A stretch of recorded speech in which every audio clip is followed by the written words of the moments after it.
LPSE, layanan pengadaan secara elektronik, dibentuk oleh kementerian, lembaga, daerah, dan instansi pemerintah yang biasa disebut dengan KLDI.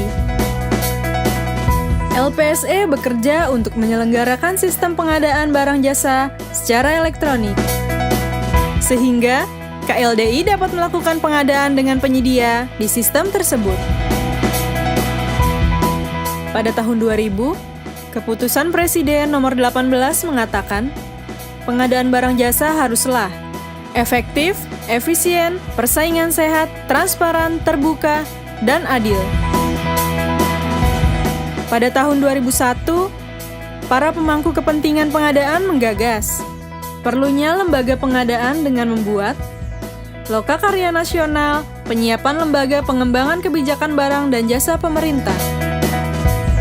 Pada tahun 2003, adanya Keputusan Presiden Nomor 80 tentang pengadaan, dan lahirnya Pusat Pengembangan Kebijakan Pengadaan Barang dan Jasa Publik atau PPK-PBJ pada unit eselon 2 di Bappenas.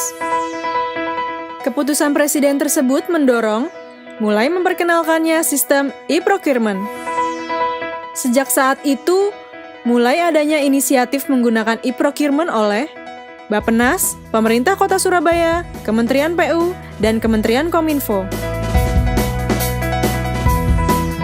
Pada tahun 2007, 11 LPSE pun dibentuk, yaitu Provinsi Sumatera Barat, Provinsi Jawa Barat, Provinsi Jawa Timur, Provinsi Kalimantan Tengah, Provinsi Gorontalo, Kementerian Keuangan, Kementerian Pendidikan Nasional, Daerah Istimewa Yogyakarta, Kepulauan Riau, Kota Yogyakarta, dan Kota Denpasar.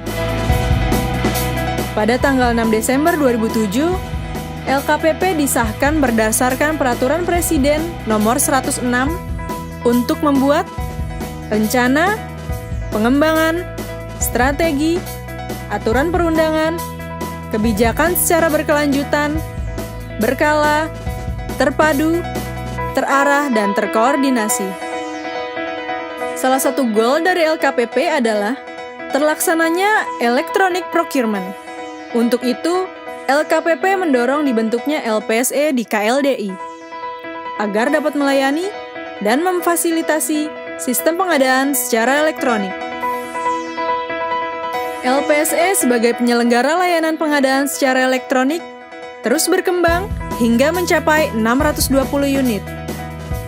Bayangkan, jika dikalikan dengan 10 orang saja, maka terdapat 6.200 personil yang terlibat di Indonesia.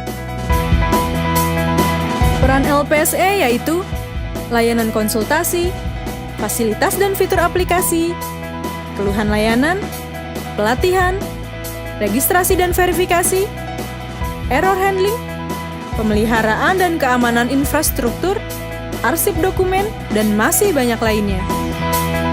LPSE meningkatkan kualitasnya dengan melakukan standarisasi.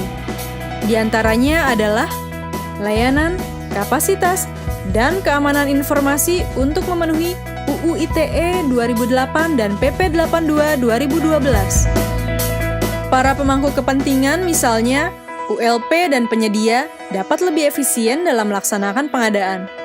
LPSE pun menyediakan fasilitas pelatihan, verifikasi, dan bidding room untuk kelancaran lelang pengadaan. Berapa banyak dana untuk transportasi, jarak, dan waktu untuk pelatihan? Bila LPSE, ULP, penyedia mengikuti pelatihan secara terpusat di Jakarta. Dan sangatlah tidak efisien bila penyedia harus ke pusat hanya untuk verifikasi data.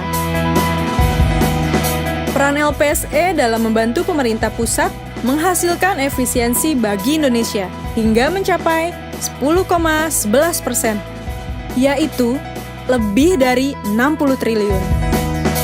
LKPP dan LPSE saling bersinergi dengan semangat gotong royong untuk mewujudkan Indonesia yang lebih sejahtera.